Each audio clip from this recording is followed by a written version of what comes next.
Hello, everybody. Welcome to the TheCivShow podcast, a podcast where we talk about everything Civ. We suck, so we don't have to. I'm one of your hosts, Moisas.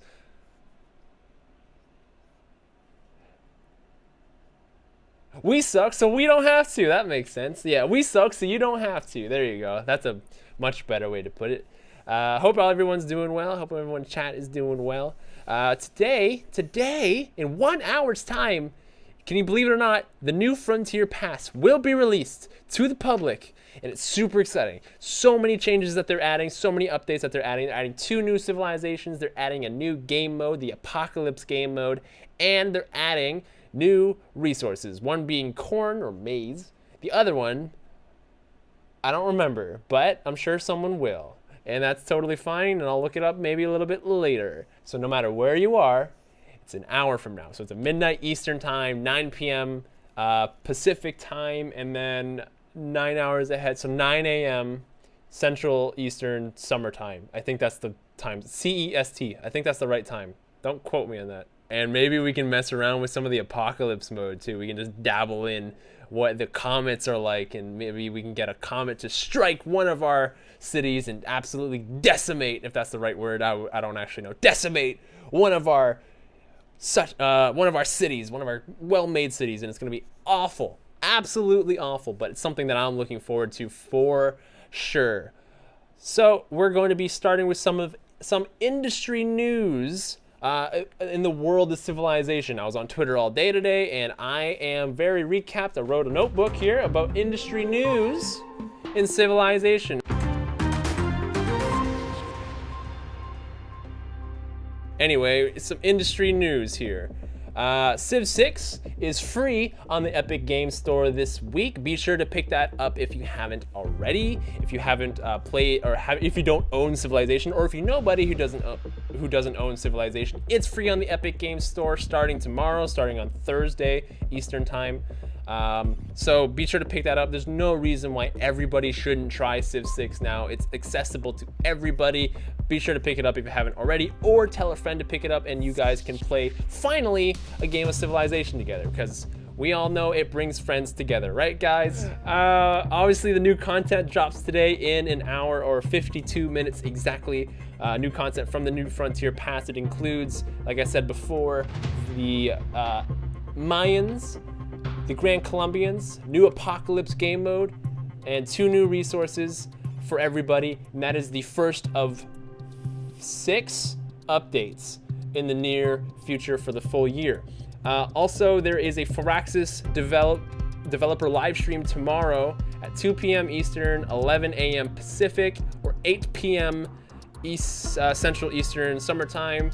There's all that. So if you have any questions, or if you're gonna wonder what the gameplay is like before you purchase it, there's a good place to do it. Tomorrow, 2 p.m. Eastern, like I said, Firaxis development live stream on Twitch. I don't know what their Twitch is, but I'm sure if you search up Civ 6, they'll be the top stream at around that time. That's all I got for the industry news. What do you guys want to talk about first? Like that penalty minus 15% yield, you got to make sure you can make those cities work for you, and you're also likely not conquering. So that's another thing about the mine. Were we muted again? Don't talk about it. Don't talk about it. You're not going on a conquer spree. No, you are staying put, and you're trying to go straight to either a science victory, or you're going for any other type of victory that's just gonna let you like turtle. This is a Zam Civ if I've ever seen a Zam Civ. This is like a Zam Civ. Like my kind of Civ, to be honest, right? I'm a little more. I wonder, doesn't religious pressure, is it not based on population? Isn't it not based on number of followers? Yeah, it is, but it fades per tile traveled. So right, but if you have like a population, population 20, population 15, population 16 city with religion, are those cities pumping out? Yes.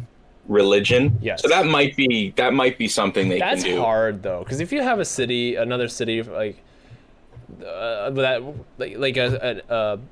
another civilization city that also has a religion, and they're surrounded by their cities that also have religious pressure, it's hard to overcome that pressure because they are most likely closer to that city, and there's more of their cities closer to the city than there are your cities. You can potentially have more cities around that one, and then you can spread it that way, but it's hard to kind of snowball from one city to the next city to the next city to the next city, because eventually you're going to hit a brick wall of there's too many enemy cities preventing me from just naturally spreading the religion. If you can get one surround, this is what I did to Unistagmus last game. If you can get one surround of like a city, that'll spread like the plague.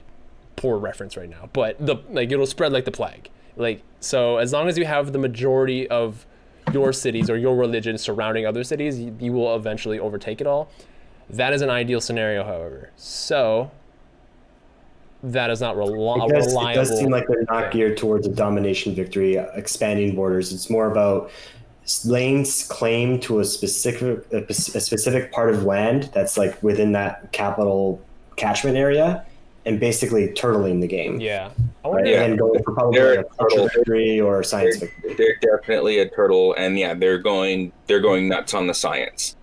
Now, mind you, large populations, if you can pull that off, one thing you have to pretty much do right off the bat is good city planning. Mm-hmm. So you have to look at your map, and I'll probably, when we have our first turn, as I'm scouting around, I'll probably use markers and keep the grid on this game, because it's not enough just to have the 6. You have to make sure that there's not too many overlapping squares, especially because a couple of your cities are going to probably become pretty massive. As they do, they're going to be able to utilize all of that territory. So that's one thing. But because of the high population, you're going to have more versatility as to what you can do, because you can have more districts, right? And that's going to be a big deal. But that's also like a problem when you're so close, right? Yeah. Yeah. You should try to build a city that's further than 6 tiles just to see, like, how big of a penalty. If you really feel that minus 15%. Yield. Well, there is a civic that gives you a plus 15% bonus, I believe, for non-capital outside the continent. So there might be other ways. Minus 15% yield. That's like every 10 losing 1.5. Yeah, it's not the end of the world. But if you kind of think of it this way, it's almost minus 25, because instead of getting a plus 10, you're getting a minus 15. Right. The difference between that is 25. So I think it's an interesting civ. It's definitely got a neat flavor to it. You don't see a lot of like turtle civs, and this seems to be a turtle civ, which is great for the traveler. That contradicts itself in it. Oh, okay. The traveler likes to sit still. Well, we're on the turtle's back. Yeah, okay, it's not. No. You don't understand. You have not taken your Sunday traveler lesson seriously, boy. Okay. You would have learned everything. All right. Let's talk about Colombia. Right. Let's first take a bit of a break. Let's take 5 minutes or 2 minutes to kind of resituate ourselves. We're gonna be back here. Stay tuned and don't go anywhere. We'll be back right after this. Welcome back to the TheCivShow podcast. I'm one of your hosts, Moisas. Hey, my name's Nystagmus. I was here from the very beginning, although muted. My bad. There we go. And with us, we have coming to raise a city near you. Yeah. All right. So now we're going to talk about the civilization I'm going to become commandeering for the upcoming game, which I am pretty excited about. I bet. Gran Colombian. And so Gran Colombian, I think it's a good contrast that they chose how they're going to present the Mayans, and then they're going to give this other civilization, the Gran Colombians, which is almost really, when we talked about how the Mayans are going to work, kind of a mirror image of each other, right? Like they're opposites. The Mayans seem to be very much geared towards defense and turtling in that very first, 6 cities that you build, whereas Gran Colombia seems to be very much geared towards more expansionist kind of civilization, especially with a lot of the bonuses that their units get. So The main bonus that we all talked about before this, we tweeted it out. The S tier civilization is the +1 movement that doesn't go away for all units, which imagine, right? Everybody in the world has a car, and it only goes 50 kilometers an hour. Or 50 miles an hour if you're American, doesn't matter. Just point of reference. It only goes 50. And there's one person where their car goes 60. And you can never catch that person. Ever. Right? This is the Gran Colombians. You wound a unit, you're not killing it. It's running away 100% of the time. Doesn't matter. If you don't kill a unit on the turn that you hurt it, it's running away. And you'll never see it again. That's why I think it's OP. Continue. I'm sorry. Right. Now, in addition to that, in addition to the mobility of the whatever army you would command as a Grand Colombian, even if they attack you and you get they attack you and you get a promotion, you can promote your unit and then run away again because it doesn't run the turn. Right. So the unit can be promoted and then attack immediately. Right, and not have to tank damage, because when you promote, you get HP back, right? Yeah, you get 50 HP back. Yeah. Yeah, and so I think that just kind of like snowballs itself if on an attacking army. Like you're able to move the army in very quickly, and then if all else fails, you can basically save the vast majority of your units if you try hard enough. You can save, right? And then plus there's special units at horse, which is even more movement than normal. So it's like, let's move in with 7 movement and just come in with all these horses and then kill all these people and upgrade them in the same turn and they'll never die. And then on top of that, their special unit can move fast. Right. Has an adjacency bonus with units like of its same type, so it gets +4 combat for every adjacent Lin arrow.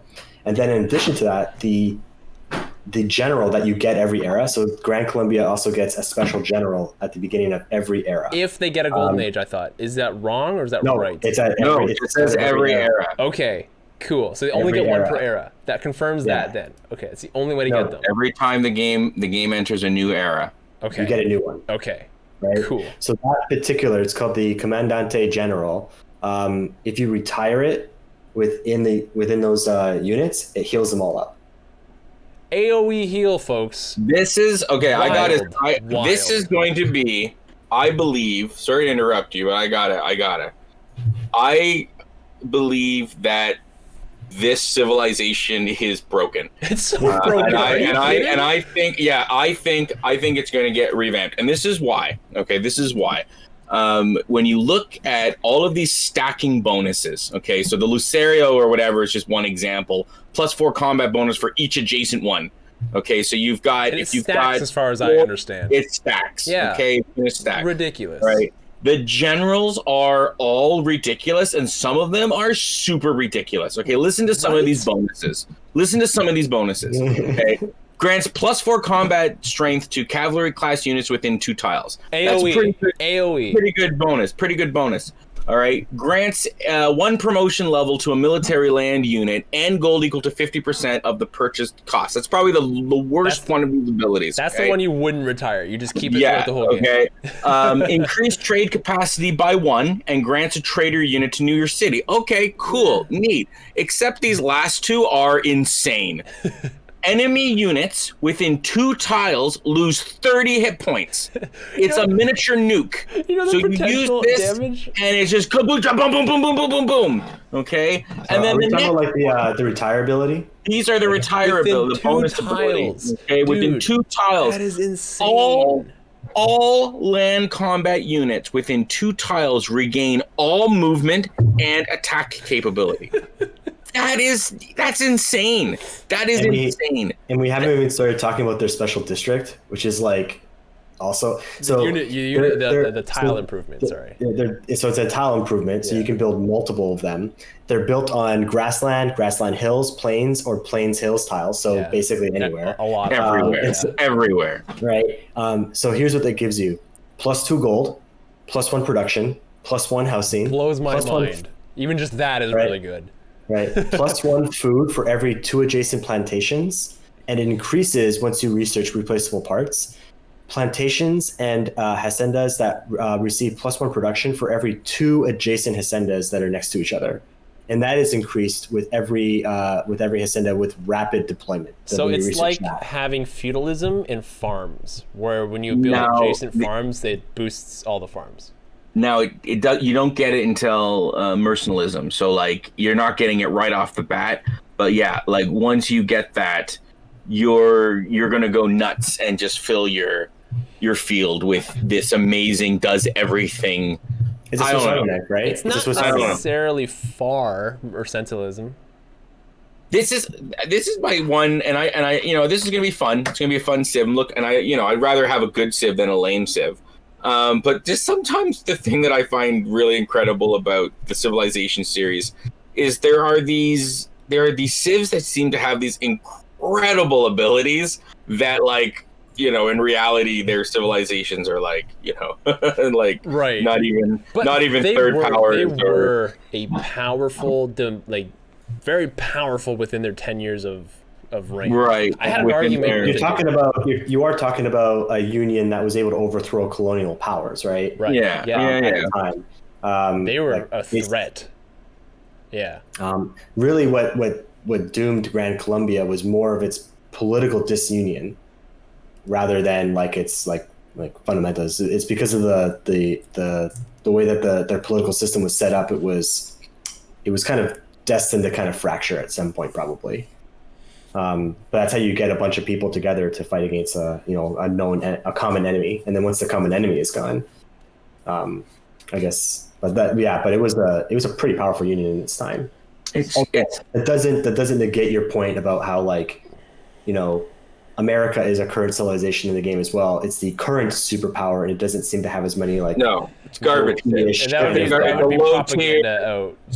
Sorry for to say it, Teddy Roosevelt, but I don't even know if he's here, but yeah, well, no, but like the States is not a great civilization, and it's the same thing with China.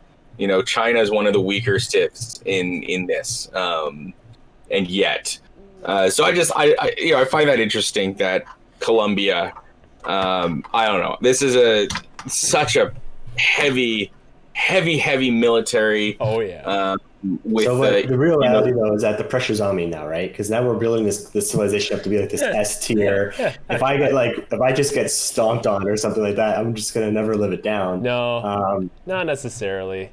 It's like if you don't know the game, you don't know the game. It doesn't matter. It's like if you give a chess master a king and a pawn, I'm sure he'll beat a dude who just started playing. You know what I mean? I don't know about that. That's a pretty extreme example. Okay, give him a queen and a king. How about that? Okay, it's probably a little bit better. He'll probably destroy this dude. It's like kind of the same thing. So like, don't worry about it. But let's talk. Can we just talk about like how in every point of this game, of every point of civilization, Gran Colombia is relevant. There is no point where they suck, except maybe early game. Like the very first turns, like Gilgamesh can run them over, but Gilgamesh can run over anybody. I think that +1 movement will be critical early game. I think that is the little bit you need for your builder to get on that platform or on that territory this turn instead of next turn. How quickly I can get my settlers out. Settlers are going to run across the everything that's a movement of 3. Okay, which is a lot of units. It's now basically gets to move 2 over rough terrain. Yeah, so that's incredible. So yeah, I said this before, where every unit is a scout, and scouts are just upgraded scouts. And a scout's a super scout, and a scout is, if it has the forest upgrade, it's moving 4 on forest. Moving 5. It's moving 5, but I guess it's moving 4. I think our base is 3, but so the movement cost in forest is 2. So if it removes that, then it can move 3 squares. But like it's all units. So my religious units are moving at an increased speed. My all of my boats are moving at an increased speed. Like it's all units all the time. You'll never catch them. You'll never catch them. Yeah, the great stack that is the game. That's incredible. over the course of the entire game. Right. So there's that, but also the unique general. I think a unique great person is super cool. I was totally on board with it. I'm like, man, that's really cool. I thought it would apply to all the great generals, but then I understood that it only is received at the end of an era. So I'm like, okay. Entering an era. Basically, Simon Bolivar gets born 5 times. Right. That's how I see this. His leader bonus is I get born 5 times. Yeah, like I'm the perpetual leader. Yeah, I am the commandant. I will be back, and the next time I'm bringing nukes with me. I wonder though if these units don't really act as great generals, where they don't provide an adjacency bonus passively. I don't know. I'm curious. So basically, you have to retire them for them to be useful. Because I feel like if you have both the passive and the retire, that might be that's really, really good. Because then you would only retire them like when you need them. And then otherwise, it's passive and they're also stronger. Your whole thing is stronger. It says in notes, a unique type of great person only available to Simon Boulevard. Each has a unique ability, including a passive effect and a retire effect. Right. Yeah. And when they retire, all of their unique unit gets healed to full, no matter what their health was. Like Antonio Paez that grants +4 combat strength to cavalry unit class units within 2 tiles. 1 grants promotion level military land unit in gold equal to 50% of the purchase cost of the unit. Another one increases trade route, and then enemy units within 2 tiles lose 30 HP. And then all land units within 2 tiles regain all movement and attack capability. What? That's just like a zombie general. You get an extra attack. Yeah. No, that is you attack. Now you get to attack again. Have fun, everybody. It's so broken. And these units are now. It better be only once. It better not be that passive ability. It could be a good strategic retreat thing, right? You attack and then you just retreat, right? Because it's got to be unique. I doubt it. I really. There's no reason to attack and then retreat. There's no way you're getting an extra trade route and trader every turn, right? So here's how I visualize, like, the Gran Colombia. There's a very clear, they're the most powerful civilization. You stack every single unique great general you have, right? They're better with their unique unit. You stack them. I think you can get, where do you get the Lunero? It replaces the cavalry. So I think you can get 3 or 4 eras, I don't remember, before you get that cavalry unit. Yeah, then so you just have like all these cavalry units. Right, then you retire them only with those units, because when you retire, you heal all of those units to max health. So you sacrifice the crap out of these things. This is major victory, but they're still alive. You don't care. You throw them in there. It doesn't matter. You throw them in there. You throw all your units in there. They're almost dead. Hey, guess what? I'm going to retire, heal all my units, and have them have an extra attack so they can do it again. And they just bulldoze down the next unit in the next city, and before you know it, your entire either army or one thing we don't know if we get to keep the previous one from the previous era. I would imagine you only lose it when you retire. I doubt it. That would seem dumb. I mean, it would seem more fair. You just went on a rant about how broken it is that you can do that, and then I said, well, maybe you won't be able to do that, and you're like, well, that's dumb. I'm like, well, it is dumb because why would they implement like regains all HP when you use a commandant? How do you pronounce that? Commandante general, right? Why would they have that when you can only use one? Because maybe they're trying to get you to be as aggressive as possible in each era. Right? Okay. Like by using their retire ability. You essentially have to wipe them out early. Not before cavalry. But before cavalry. I mean, their cavalry, you have to kill them right away. So you have to focus all your fire on one. You only had 2 of them. Just say you only had the one that enemy units lose 30 HP, and then the one where all combat units within 2 tiles regain all movement and attack ability. So you're saying that it is broken if you can have both of those generals together with all my land units, basically kill all the things in front of them, and then move forward and take a city all in one turn. I really think that's how it's gonna work. 100%. I think they're a civ that pretty much once they reach the industrial era, this is their moment to shine. Now it says low maintenance cost. It doesn't give us specifically how much these Luneros are. I will say cavalry, the one downfall of cavalry, as cool of a unit as they are, they're expensive. They're an industrial, they're 5 gold a turn.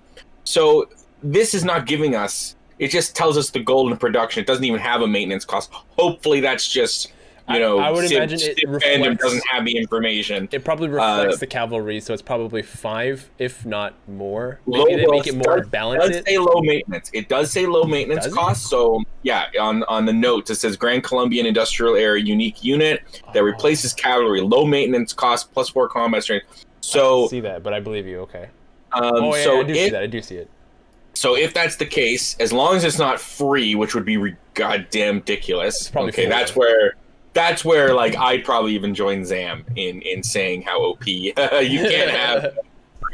It says low maintenance, so I'm gonna guess that 4 it's a instead 4 of 5. or a 3. That's if you look at other ones that say low maintenance, it's usually 1 less. 1 less. Yeah. Okay, so that's 1 less. So you're gonna have quite a few. If you're smart, you're building. It's a light cavalry, so you're building horsemen, and you got them ready to go, and then you rev up. Now, the thing with mercenalism and military science, those are about the same time, but one is a culture and one is science.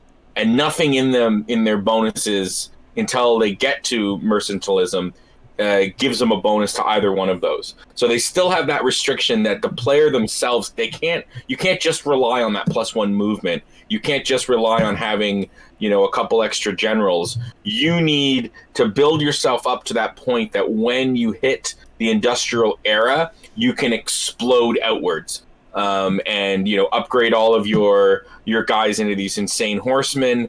And also, though, that's like it's going to be expensive, but this insane terrain that they can build, if they're ready for it, they can very, very rapidly.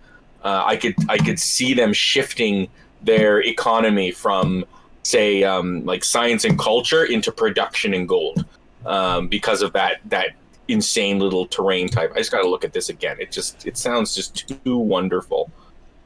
Okay, why don't we take another break? It gets released in 2 minutes, right? So we'll be back in 2 minutes. Oh my god, we gotta download it. We can purchase it and download it. Let's take a little break. We're gonna go into our final section here, and we're gonna talk about maybe further detail of the Mayans and Gran Colombian, since we can get the absolute final information about them in 2 minutes once we buy it and download it. Until then, we'll be right back. Don't go anywhere. Sit your butts down. Maybe go to the bathroom, so get your butt up. Then put your butt back down and tune into the Civ Show podcast, because we'll still be here, and we hope to see your pretty faces here as well. See you in a bit. What up? It's that boy here, Moy Sauce Raising Zozo and Nystagmus, your boys with the most Civ 6 action. Guess what? It's 12:06. New Frontier got released, baby. Let's go. How do you buy it? Great question, because they said they were going to be purchasable on Steam. Well, guess what? Steam doesn't work right now because it's a massive purchase time.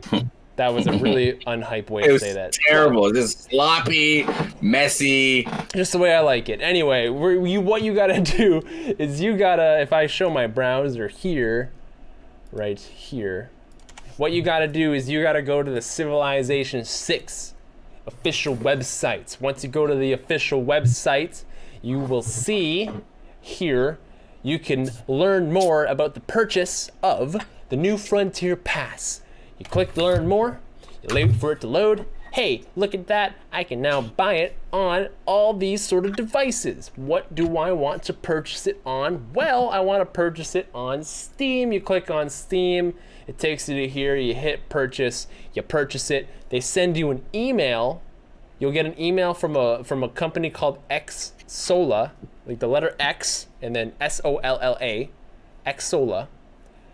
That email will contain a activation code that you then input into Steam.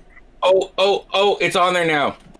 It's now on Steam. Forget now all on this. Steam. Forget what I said. It's all garbage. It's all garbage. Go to Steam. I found it in downloadable content. You can do it, and you can add to cart. And I'm doing it. I'm adding to cart, and I'm gonna purchase for myself. I'm gonna laugh. I'm gonna laugh at Moy. I'm gonna be like, "Oh, you led them all astray." But Zoe was patient and gave you the answers you needed.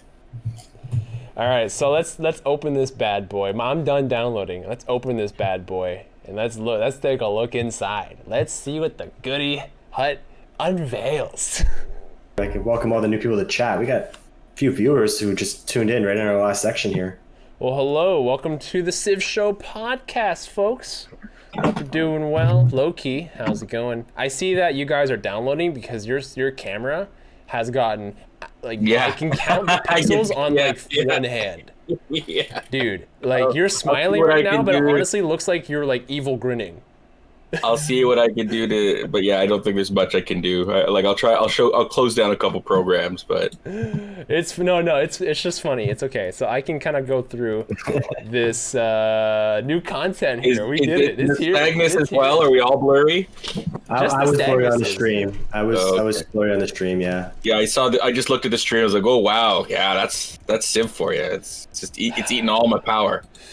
Ooh, there's even the apocalypse game mode, guys. Like, oh, this is so exciting. Okay, so I'm gonna choose a rule set. How do I go to, game modes. Oh, there's a new button. It says apocalypse. Okay, I'm gonna click on that.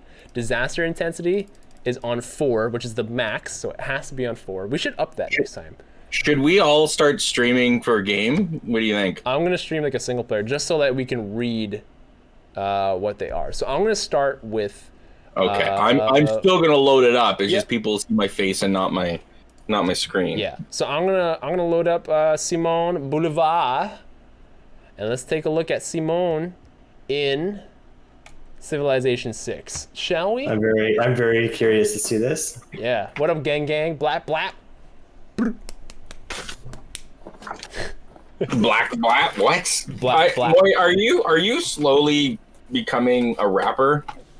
I'm always a rapper, dude. I wrap my arms around you in a brisk hug. From the first stirrings of life, more like around the toilet. What? Beasts of the Stone Age. Here comes Sean B narrating. Taking his first upright steps, you have come far. I have to take your word for it. Now begins your greatest quest. From this early cradle of civilization on towards the stars. You could have followed the whims of your colleagues, Simon Bolivar. But instead you chose to become the liberator. Download faster. Persuaded you. So hold fast to your ideals. I love this though. Your republic. It summarizes like a new age of prosperity. Now begins your greatest quest from the early cradle of the civilization. Now take it to the next level. So like it knows that it fell apart in the history. It's like now it's your job to finish what we started, kind of thing. That's kind of cool. I like that. That's sick. It's a good way to like implement that little Easter egg teaser thing. Is it okay? So this is interesting. So this the opening will likely give clue to what we can expect over the next few packs, and because the opening's different now, right? It's not all about global warming. No. So now I'm about to find out. Don't worry. I'm about to find out. I am like seconds from downloading. 9 seconds. I wish there were patch notes, because I'm sure they've changed other things about the game other than just adding these two. If not, then my bad.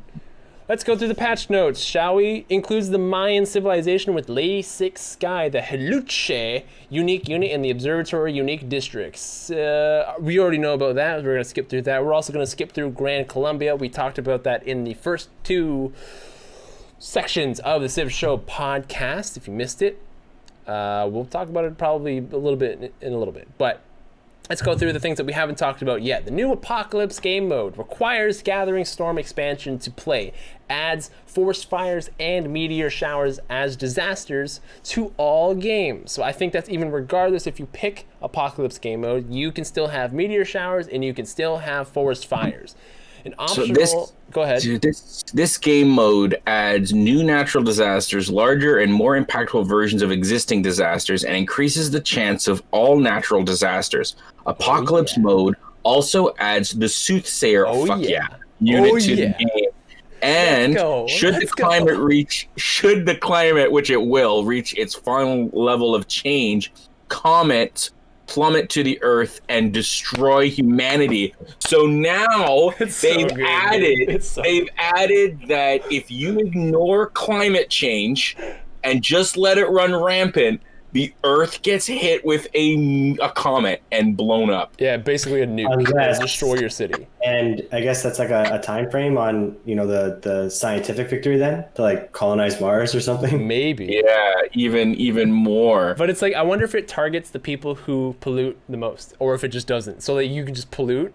Like if you're losing, just pollute a bunch of stuff and then have the comets hit enemy cities by luck. So and then the way it was worded there, because it said end humanity. Right. Yeah, destroy the earth and humanity. So it makes me feel like it's going to be so bad that it's just going to destroy everything. Like in the game, I think so too. And everyone loses. I don't think it'll end. Because it says that's when that's when the comets come. Is when it maxes out. Then the comets, one hit, destroy an entire city. From what it'll probably be something like basically nukes falling from the sky. Yeah. Okay. So. Let's talk about these patch notes, new disasters, comet impact, and solar flares. That's also new. I think that'll probably start fires in your civilization.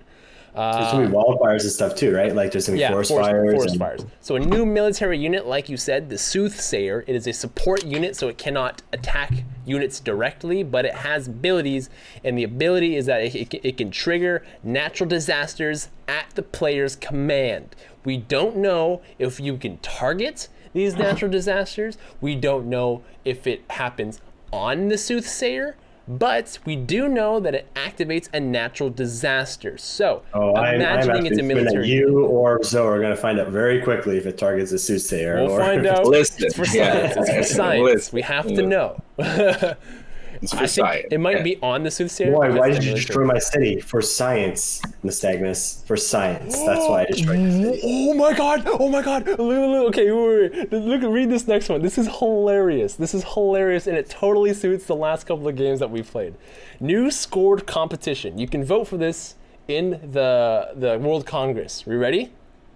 Yeah. Sacrifice units to volcanoes.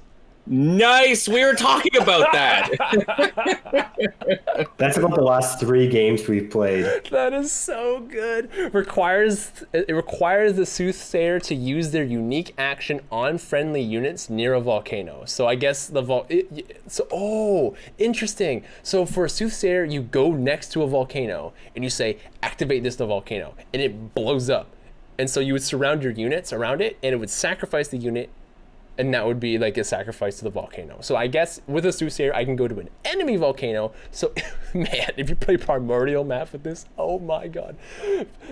You go to a volcano or you go anywhere and you can say like, trigger a forest fire or trigger a volcano eruption or trigger a typhoon or hurricane if you're in the water, right? So I think it depends on where you are.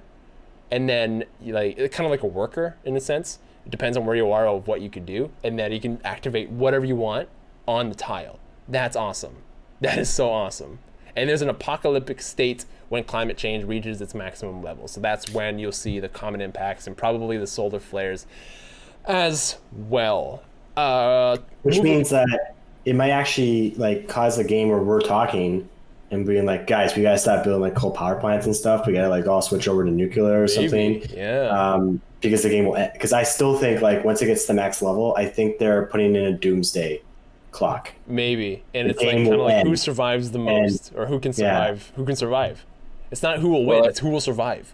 Right? It has here, so appeasing the gods. To earn promotions for your Soothsayers, you'll need to participate in the Appease the Gods scored competition, which you were just mentioning. So this will appear throughout the game, providing you the ability to use your Soothsayer to sacrifice your combat units to near volcanoes for score. Bro, this is amazing. Earn promotions for all of their present and future Soothsayers. By the way, Soothsayers only cost 100 faith.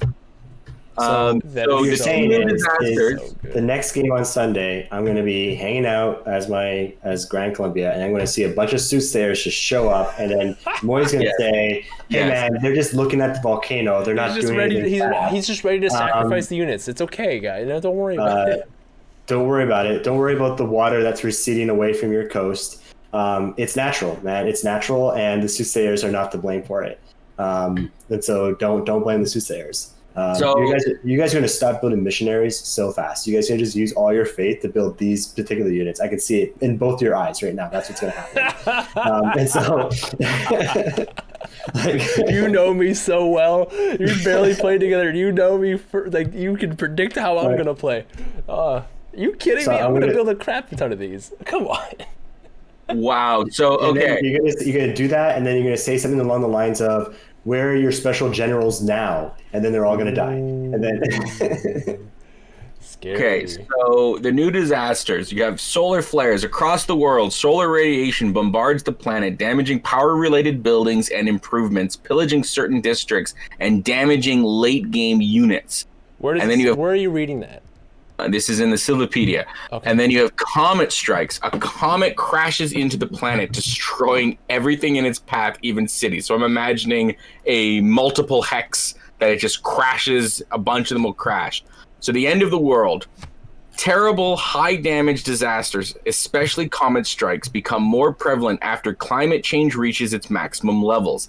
At that point, players will have to win quickly, or the end of the world will decide the victor for them. Yeah. So who survives? That All of is it might That just be a is score victory. that is Like pretty a score awesome. victory at that point. Well, it has to have the comets, right? There's the apocalypse state, and then the comets come, and then if you lose all your cities, you're out, and it's just whoever survives. I think that's how it's gonna go. Maybe it won't attack your capital, but like, I don't know. Yeah, maybe it's just like there's a point where it wipes out everything. You could be right. You could be right. I guess I won't rule it out. I'm wondering if the comets will also like drastically change the terrain. Question for you guys. Right? Answer for you. Anarchy. Was anarchy a concept before? No, it was not. Because I see something here called anarchy. So Right, switching. let me go through the patch. You finish your point. Okay, switching to previously adopted. I've just never seen this before, so I'm guessing maybe it's new, or maybe we just never noticed it. Adopted governments briefly places your civilization to a state of anarchy, which has the following negative effects. You receive no gold, no science, no culture, or faith from any source. Anarchy has no government bonus or legacy. Your policies provide no benefits and cannot be slotted. You won't be able to change governments until the state of anarchy ends. Anarchy lasts a minimum of 3 turns. The more you previously adopted this form of government, the longer it'll last. Maybe we just didn't notice. Chat That used to be in says Civ 5. I think that we just didn't happens. notice. Chat just mentioned that it happens when you switch back to a When you government that go- you You already had. had. Yeah, that usually Okay, never okay. happens, right? Yeah, I was like, you know what? I think I recall doing that once. Okay, so that's not a new one. Yeah, it's a penalty for going back. That was in Civ 5. I remember that being in Civ 5. Oh, anarchy's always been a thing. Right. It just used to be a lot worse. They've made it a lot nicer. Okay, let's continue through these patch notes because I think it is almost done. There's also these natural wonders that we try to predict as well. Those are new in here. We have 3 new ones. Bermuda Triangle, Let's see. right? What are the predictions before you guys, before I guess, tell you? Stuff gets lost there. Stuff gets I'm lost. guessing that it's It's actually really interesting. that ships have a chance of disappearing or getting just damaged. Okay. Or something like the unit can enter there and then it'll disappear and then reappear randomly somewhere else. There you go. You got it. So Oh, really? naval units that pass through it receive a movement bonus, probably permanent, and get teleported to another ocean tile. Wow, that is crazy. That is awesome. That is so good. Imagine getting teleported to the middle of an Antarctica, you know what I mean, like a ocean locked lake in the middle of the snow. And you're like, God damn it! I'm just stuck here. That'd be funny. Then there's the Paititi. The Paititi. Piety? Paititi. There's 2 T's. Okay. Titi. gold bonus on trade routes for the city that controls it, and major adjacency bonus for commercial hubs and theater squares. So it is something that you want to have in your civilization, because then trade routes for that city get a gold bonus. That's it. It's pretty simple. Then you have the Fountain of Youth. Grants units that pass it a healing buff, probably permanent as well. So they heal more per turn, I would guess. Those are the 3 natural wonders. Then we also have the new city states. This is gonna be good. They have Caguana, I think it's pronounced. It's a cultural city state. Suzerain bonus is the access to the Bate improvement, which grants culture based on its placement. That is the most vague thing I've ever read. Thanks. Then you have Singapore. I loved Singapore in Civ 5. They were a great city state. Singapore, they are industrial, and the bonus is they get bonus production or production bonus for each foreign trade route. That's pretty good, actually. Just naturally buffs your trade routes. Then you have Lahore. Pronounce that right. Would you call me? Lahore. Yeah. Lahore. Lahore. I never heard of the place, but Lahore. It's a military city state. Its bonus is it has access to a faith purchase combat unit, a unique unit called the Nihang, and it has a unique promotion tree. So similar to the warrior monk, this has a unique unit that you can purchase with faith called the Nihang, and that's all the information that you have. Why do you do this to us? This is incredible. Where can we read the patch notes on Steam? It's gonna be some stupid, like, crazy OP unit, right? Like, right-click the game and then view news, and it'll take you right to the patch notes. Then you have Vatican City as a city-state, not as civilization this time around. Yet, maybe. They are a religious city-state. Their bonus is that the religious pressure spread when you activate a great person. So, just spreads. I guess that will vary where you use your great people. So you want to use them close to your borders so that the pressure can kind of spread to other civilizations here. Then you have Taruga, which is a scientific city-state. Its bonus is that you get science bonus per strategic resource in all of your cities. So rice, corn, rocks, those bonus resources give you bonus science as well. That seems pretty good. Not amazing, but pretty good. Then you have the last city-state that they added, Hunza, which is a trade city-state, and its bonus is that you get gold bonus for trade route distance. Oh my god, yes! Ooh, that's yes! nice. Yes! There's Very even... nice. This is funny. When you play Russia, there's a achievement you get for having a trade route that's longer than 40 tiles on land, all on land. That would be hilarious to pair with this and just see the gold bonus that you get with that. That would be hilarious. I haven't gotten that yet. It's a tough achievement to get. You need to set up so many cities so far apart in order to get it right. It sucks. Our iron and horses, those are, I am wrong. Yes, you're correct. Bonus resources is rice, corn. Strategic resources is iron, niter, coal, oil, uranium. Correct. My bad. Horses. My bad. You're absolutely right. I get those mixed up. Yeah, you got libraries and campuses mixed up earlier, so that's fine. Right. Oh, here are the full notes. Okay, I have full notes now down here. Cool. Soothsayer can call upon the god of destruction to cause a natural disaster. I like how they included like a little lore piece to that. That's nice. I'm sure you appreciate that too, Zoe. Doing this requires a unit charge. Once all charges have been used, the unit is removed. Unit starts with 1 charge, but additional charges can be gained through their promotion tree, which I guess is accessible through winning that thing, that World Congress event, right? It's probably what it is. Then you have a new scored competition, Appease the Gods, where you use soothsayers to sacrifice units. Rewards include a free soothsayer and soothsayer promotions and additional faith per turn. New game ending final climate stage, the apocalypse. Disasters are more powerful, more frequent, and capable of destroying entire civilizations over several turns. It's all the information that you get from it. Comet impacts smashes into land tiles, destroying improvements, units, districts, or even entire cities in the impact zone. Impacted tiles are replaced with an impassable comet lake. That's awesome. That is awesome. I love it. I love it. Solar flares. It affects the entire map, so everybody gets affected by solar flares. And it pillages power generating districts, building, and improvements. Except the dam. And it damages advanced units, GDRs especially. Great Death Robots. I'm guessing that is what that means. Cool. That seems okay. I could deal with that, I guess. I mean, it destroys, I guess, your industrial zones. That'll be kind of sucky. So I'm just playing along here as well, and a flood just happened and wiped out all the farms. It didn't damage them. It wiped them out. Oh. They were erased. Wow. So like they instantly kill your units.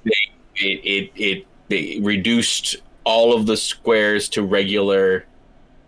Now I don't know if that was always the case, but I never noticed that. I thought it was always just damaged, but it just destroyed every farm that was along this river. Good question from the chat right now. Do battering rams work for horses in the new update? No, they don't. Dickhead. Thanks a lot. Kidding, Andrew. I love you. I love you. Thank you. Thank you for your shot, your free shot at me. Okay. I didn't know. The early know. days of the TheCivShow. Early days of the TheCivShow. Man, oh man. For those of you that don't understand that reference, I was playing Mongolia. I built a bunch of horsemen. I'm like, hey, you know what would be really good as well? If I built a bunch of horsemen and have them really do a lot of damage to the wall. So I'm going to build one battering ram and take over every city I see. And guess what? Battering rams don't work with cavalry units, and I didn't know that. So, yeah. Newsflash for you guys. All right. I understand. We all had a good laugh. It was a good laugh. Okay. Forest fires. They start in a random forest/rainforest and spread to adjacent forest, rainforest, or improved plots every turn. Tiles on fire damage units and pillage improvements. Oh, tiles on fire damage units and pillage improvements. So they basically decimate all your improvements, all your forests. I wonder if they disappear. Oh, never mind. That's answered. Forest and rainforests grow back with additional bonus yields. So just like the volcano, how they erupt and they kill everything, but they have additional yields afterwards. There's a bonus, yeah. This is exactly the same. This is kind of awesome. Then you have meteor showers, which pummels unowned land tiles, pillaging improvements and damaging units. That makes no sense. It pummels unowned land tiles and pillaging improvements. So I guess there's no units are there. Maybe. But unowned means it's not owned by a civilization. So how can I have an improvement but also be that's okay. I'm gonna have to witness that one. That one's weird. Weird wording. Exploring impact sites grants players a free heavy cavalry unit with no resource upkeep. What? What? That's incredible. And then if you go through what the city-states do... You get. It's cool. You get free units before the apocalypse. That's insane, by the way. Heavy cavalry? Are you serious? For that tile improvement that gives you culture, it gives you +1 culture and an additional +1 culture for every adjacent bonus resource and entertainment complex. Cool. Singapore, you get +2 production for every foreign civilization that have a trade route. Lahore, you get the Nihang unit. The Nihang unit has 25 combat strength. So it's not a lot. Just like the warrior monk, it's not a lot. And it has a unique promotion tree. Receives +15 combat strength for every encampment building when trained. No maintenance cost. +15 combat strength for every encampment building. What? Okay, if you're playing Mongolia and you have the unique encampment thing and you're building encampments in literally every one of your cities, this unit is unstoppable. Are you serious? Oh my god.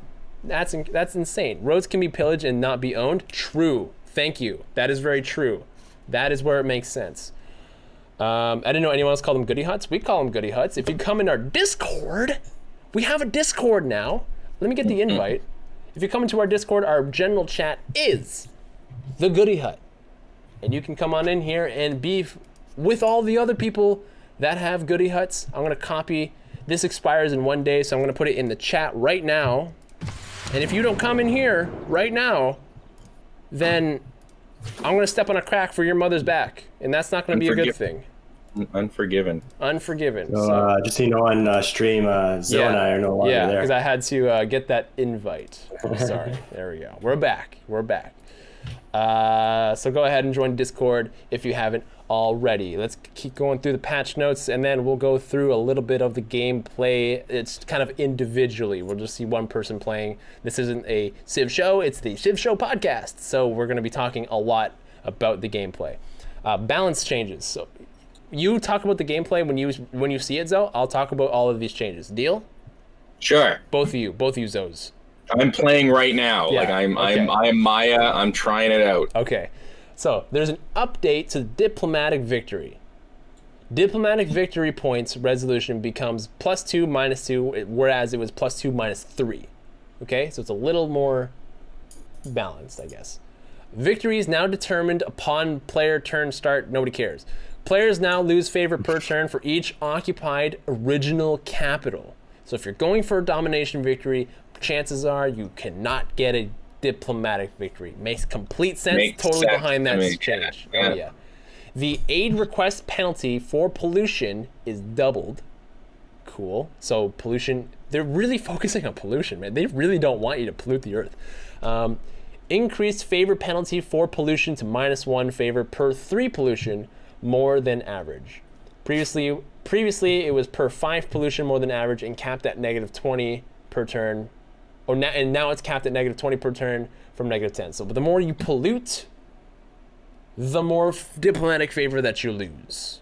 So you cannot pollute and win diplomatic favor. If you want to win a diplomatic favor victory, diplomatic victory, there you go. English is very difficult for me. If you want to win a diplomatic victory, focus on green energy. Build those dams. Get those dams up and running. Get to those solar farms. Get to those wind farms and build green energy, because that is the future, ladies and gentlemen, and that's what we need to do. Anti-air combat strength increased to +7 once formed into a corps and armies. That's Were you complaining that it wasn't working that great against planes when Zoe was I bombing had you? it in the wrong spot, I think. Oh, okay. It has a range of 1, and so if the plane passes this anti-air 1 unit away, it'll attack it. So I positioned it in the wrong spot, and I think once I positioned it in the right spot, I actually saw Zoe stop using planes to attack my city. So because I think now he realized, like, oh, I'm gonna get shot, so I shouldn't. Coincidence. Yeah. Greatly reduce the chance that city-states will spawn adjacent to natural wonders or on top of resources. That sucks. I actually relied on them to get me resources sometimes. I'm not gonna lie. But it might make it so that you get control of it then. Yeah, that's true. But I think the military city-state might still have it, because I feel like that's the benefit of being a Caesarian to a military city-state, is that you can get a military resource. Like niter, like oil, like coal, like uranium, like whatever they're on. I feel like that's the benefit of being their friend. So I don't think, they might not take it away from them. Like I said, they just reduced the chance, but it's still possible. So that possibility might still reside in the military city-states. That's what I would do if I was a programmer for Civilization anyway. Unmet players now get a visible pi wedge on the CO2 chart. If you haven't met everybody by the time CO2 is in the air, then I don't know really what you're doing here. Fixed an issue that was allowing aircraft based on carriers as well as embarked units to count toward the flanking bonus when attacking. Really? I didn't know that. Huh. Okay. Cool. Thank you. Is it a good fix? It is a good fix. So like basically you can have like 3 planes and a boat, like the aircraft carrier, and it counts as being surrounded by 4 units. So then the flanking bonus would be insane, but they took that away. Tweaked volcano spawn spread. Volcanoes will no longer spawn adjacent to each other. Large portions of the map are no longer skipped over, so there's more volcanoes in more consistent areas. One volcano per continent is guaranteed in all game modes. Cool. Tweaked mountain spawn locations for more intelligent placement. Thank you, I guess. And the Palanque city-state was renamed to Miltla. Whatever. That's important for soothsayers? Very true. Very true. So now soothsayers can be effective on every continent. Thank you for that as well. Yeah. Bada. I'm going to call you Bada, okay? Unless you want me to call you something else, then please let me know. But I don't know how to pronounce a B and a G beside each other, so I'm going to pronounce you Bada. Because you a Bada boy. They tweaked the UI. Players can now manually resize the offers and inventory panels during trades. Cool. That's kind of useful. Players can now select different text sizes for the chat panel. Not that we use it really at all since we're always in voice chat. Added page history trail to Civilpedia for easy navigation. That would apply for you, Raising Zozo, since you use the Civilpedia all the time. Fixed an issue that causes click sounds, click is in quotations, click sounds to play whenever a notification was auto-dismissed. Okay, these all like whatever. Base unit costs and maintenance are no longer shown in the production panel. Production panel now shows the costs relevant to the city in which the item is being produced. Base values are shown in the Civilpedia as well as the tech and civics screens. Interesting. I didn't know that the production cost was universal and that it depended per city. I guess that makes sense. Now, because when you build an encampment, it tells you that it's like +2 production to producing units. So I guess all of the production costs, like when you see the cost of what it is to make, would reduce, right? When you build the wonders or when you build these things that give you that plus like production, you can see it now, right? But I say Badabiji. Badabiji. Okay, that's manageable. Okay, I'll call you Badabiji. Thank you. A lot of reading to do. Added a fix to allow barbarian sighted and new camp icons to properly show notifications. Fixed an issue where the tech civics tree scroll bar was being clipped by the background. Thank God I had that happen a couple times. It sucks. Improved deal and deal cities presentation by adding item grouping, subcategories, and collapsing categories. So they improved like the deal screen, it seemed like, in a few places. Added an icon for a reef adjacency bonus, thank you. Altered some team colors to be more visible, thank you. Better dynamic sizing for various menus, thank you. Fixed an issue where buttons in multiple World Tracker menus have partial functionality during World Congress sessions. Thank you. The AI, they improved the AI, interesting. Good. Improved religious belief analysis. Tends to stop warrior monks from always being the first chosen. I noticed that. Whenever we played a computer, they always chose warrior monks, and I never knew why. But they were broken, so they had me choose it, and then I kind of realized that they are broken. So, you know, but they're less likely to choose it, which is nice. Adjust importance of great person points for city projects for AI to make them more competitive with other buildings for AI attention. Cool. So the AI can now use city projects to build great person points if the great person is good, from what I understand. Fixed an issue where an AI was not always using its land range unit to attack hostile sea. Really? Okay. So they made the AI more intelligent, in a way. Fixed an issue that caused the AI to identify a target city for a missionary based on gossip without actually knowing the location. Okay, I didn't know that was a thing. I'm gonna skim through this and see if it's important. Adjusted city priority to target winning units. Improves coastal city ability to recruit naval units for city defense. Conditions change for AI to pursue. Okay, nothing. I guess AI can get a culture victory more often. Potentially. Multiplayer issues here. Fix an issue where the diplomatic victory displays nothing in the world rankings when teams are enabled. Cool. Fix an issue where the scored competition prompts would overlap the chat panel when viewing the world tracker during multiple games. I never had that happen to me. So cool, I guess. Red Death, I'm not going to read those because they don't pertain to us. Modding, they don't pertain to us. Bug fixes. I'm gonna quickly skim through this. Oh, this was a really known bug that I was talking about with someone yesterday, where you can exploit having multiple Pantheon bonuses. Right, okay. I don't know if you're aware of that, but you can hit escape right when you hit a Pantheon, and you can pick the Pantheon again. Yeah. Right, so they fixed that bug. Bravo. Good. Bravo. Good. Not that we ever used it, but bravo. Fix an exploit where unit movement speed and combat strength could be retained by upgrading near a great general. I didn't know that. Okay. Fix an exploit where the same district could be built in a city multiple times. Good. I heard that Mali was really broken because they could build a ton of different, ton of gold districts and have a ton of trade routes. So I guess that's great. Fix an exploit where a free policy change was granted after ending a turn with a completed civic selected. Cool. Have an issue. Okay. Brazil, we're failing to. Okay. Fix an issue where the foreign culture victory imminent notification had no functionality when selected during gameplay.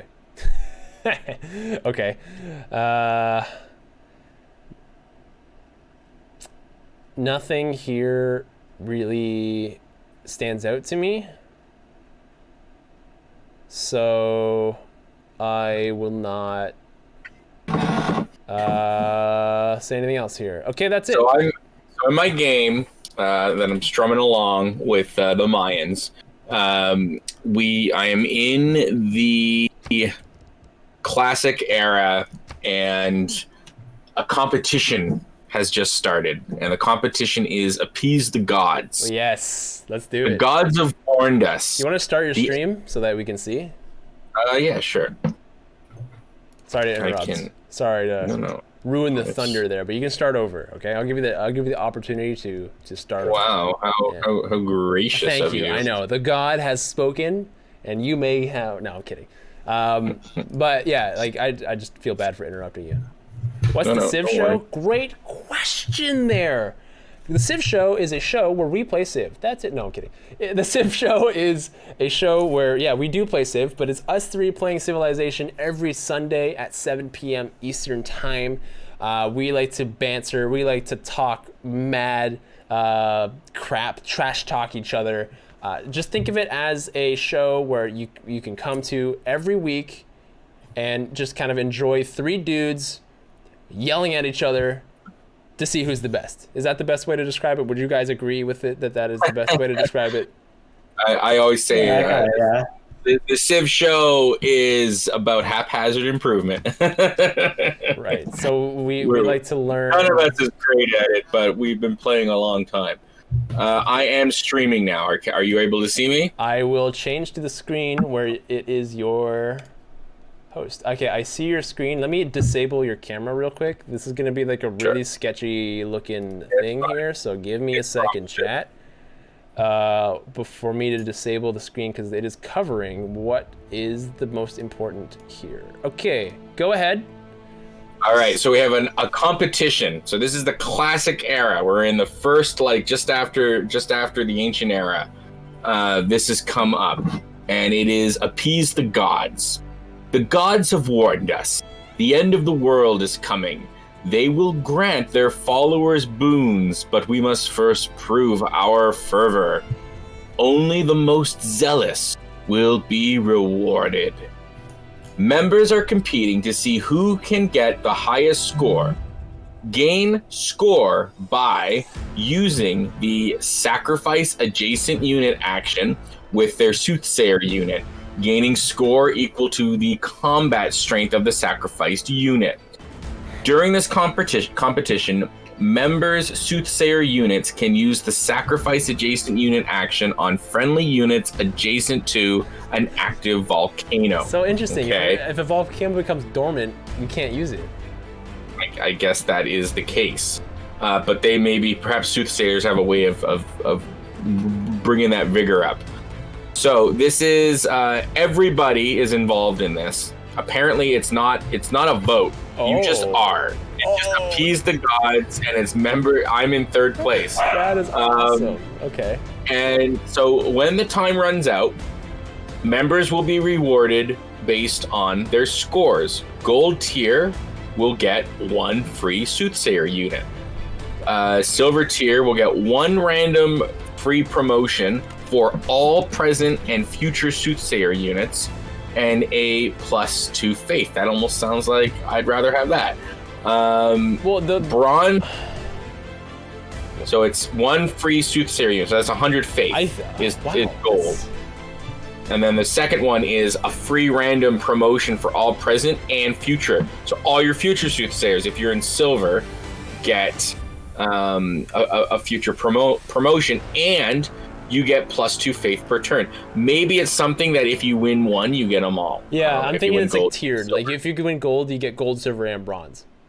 Yeah, bronze is +2 faith per turn, and then there is players who do not place in a tier receive no reward. What? Right, there so should be a punishment. If you're not in the top 25%, then you don't get anything. Which is that's fair. Every competition's like that. It's like top 3 usually, but in like a 4-player game. But like in an 8-player game, it's top 6, I guess.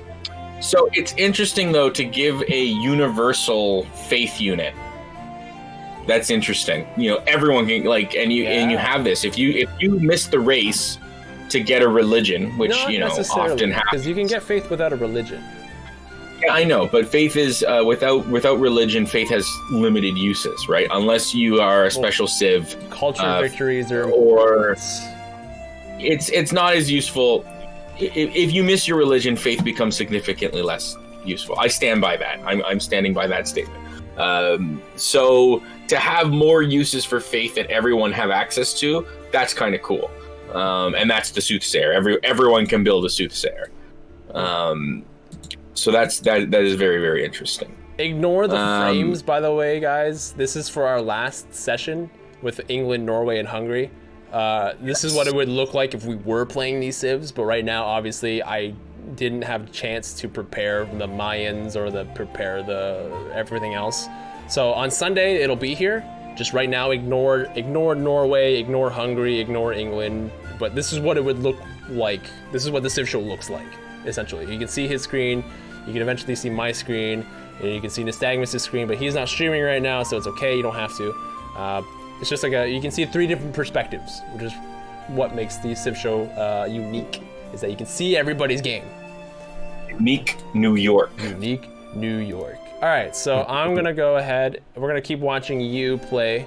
I'm gonna go ahead and launch the game here as well and try it out. Is Primordial still here? Yeah, I want to play Primordial, baby. I'm on Terra right now because I think that's what we were originally going to do, right? Was Terra. Right, but I want. Now I'm okay to switch to Primordial, especially if we want to use these soothsayers, for. Yeah, maybe we should for the sake. Why don't we let chat vote? There's a lot of people in chat right now, so why don't we ask the chat? Poll: would you rather see an apocalypse game mode on a regular map, what we were gonna play, we were just gonna play Terra, or would you rather see it on Primordial, where there's more volcanoes? We did play Primordial last week, however, we were willing to play it again. Vote now. Primordial, Terra. I'm a continents main, says Xsemi. Publius Hamilton says Primordial. I also got another Primordial from Xsesme. Probably Xsesme. I don't know. Gang says normal.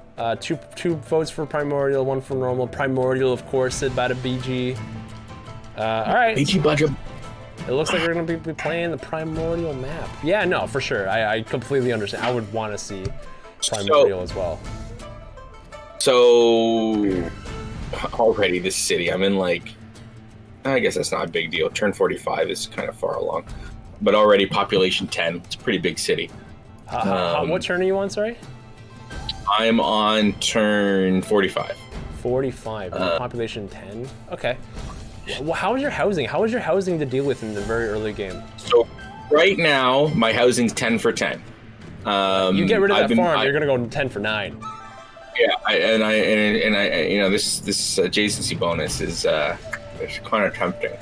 But I have a guy here on standby. I've just been waiting for something to build before I cut down the trees. Right.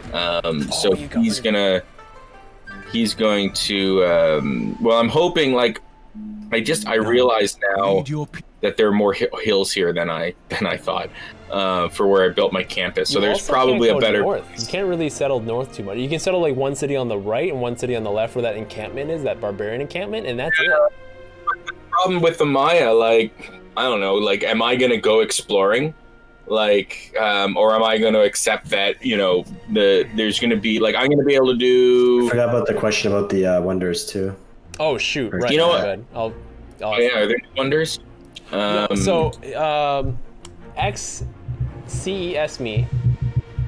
me says, what do you guys think of mythological natural wonders like the Bermuda Triangle they made? I'm not in favor of wonders like that are fake, especially the triangle's effect of random teleport, which seems a bit clowny for history-based games. What are your thoughts? Well, is the Bermuda Triangle is it an apocalypse mode, or is it just something that they've It's added? everything. It's in everything. Yeah, it's added. Yeah, they've added it.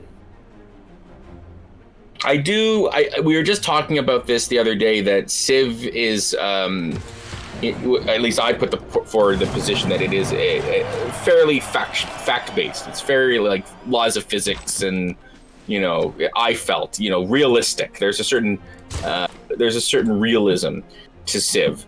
But the other thing is Civ, in order to, like, demonstrate certain things, it has to use hyperbole. It has to exaggerate. You know, every civilization, some of the stuff that any given Civ can do, it's kind of an exaggeration to fit into the Civ model. So the idea of boats, going one place and then seemingly reappearing, but really it was that they're in a drift or something like that and seen elsewhere. You know, that's not entirely unheard of, and you got to remember, like, a Civ turn is like a year at best. So, you know, that teleport to another place, I don't know. It's more that I guess the ship got lost. So I don't know if it's going to be like. But I take your point. Like, you know, are we going to see things like, I don't know, the Ark of the Covenant, or I don't know, weird, like, you know, Indiana Jones stuff where it's like there's ghosts or aliens or something like that. I get that point, but I also get that, like, Civ does use metaphor. Like, we were talking about this, you know, when two prophets are fighting, they're not actually shooting lightning bolts at each other. And, like, the way I described it was, like, really it's that there's a storm going on, and you can say, well, my god's doing it, and then you could also say your god's doing it, and that's what the actual battle is. And it's just we show it thematically as lightning bolts. So I think things like the Bermuda Triangle, a teleportation, that's a thematic thing. But yeah, I do take the point that it does seem a little magical.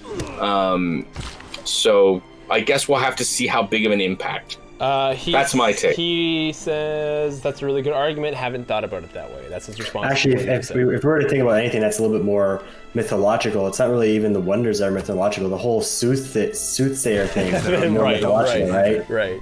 But even the soothsayer thing, though, it's the same idea as the right. Yeah, and it's more like there are always people calling for the end of the world, and sometimes they're right. Sometimes a natural disaster coincidentally strikes, right? And I think that's the theme, that's the flavor of the soothsayer, is that there are always these people, and it's that whole idea of, even, you know, a broken clock is right twice a day, is that eventually they'll be right. So in this circumstance, the time that this guy was by the volcano and sacrificed people, Civ has increased their accuracy by a significant margin. Yeah. Well, and, like, so the other thing to remember about Civ is, so something like a natural wonder. Okay, so here I've got this natural wonder, the Lake Etaba. Okay. It gives me culture, production, and gold. Okay. Really, what that is that the humans living near it saw this thing, this unique structure, and were inspired by it. And it's just being in the proximity of this, they call it a natural wonder, but it inspired people. That's that culture point. Okay. The production is likely because there's maybe salt or something there. And that it's like it's a hill. Sure, there might be some there might be valuables there. So Civ takes things and it turns it into, you know, an exaggerated version that works within the confines of the game. I think that when you look at some of these units that way, you have to sort of give it that like it's an exaggeration to sort of represent something. Does that make sense? It does make sense. No. No, it does make sense. I just want to. Oh, actually, no. I'm gonna hold that off. Finish whatever you need to say. I said enough. I'm all over the place. I want to take the opportunity to just plug in all of our social medias. You can follow us on the Civ Show on Twitter. You can follow us on Instagram. You can follow us on YouTube. All of our podcasts will be on YouTube in its raw form. The quality will be upgraded in the future. However, how you see it on Twitch right now will be on YouTube. All of the podcasts, be sure to give a subscribe over to there and a follow on all of our social medias. You can also join our Discord. We're building a community of positive, like-minded individuals to play Civilization with, where people don't quit, they don't get mad, and everybody just wants to have a good time. You can also talk about strategy, you can talk about Civilization, and you can submit questions for future podcast episodes in our Discord. So be sure to join the Discord. It's where all the cool kids at. I heard your best friend's in there, so you should join there too. Thank you for coming to my TED Talk. Anyway.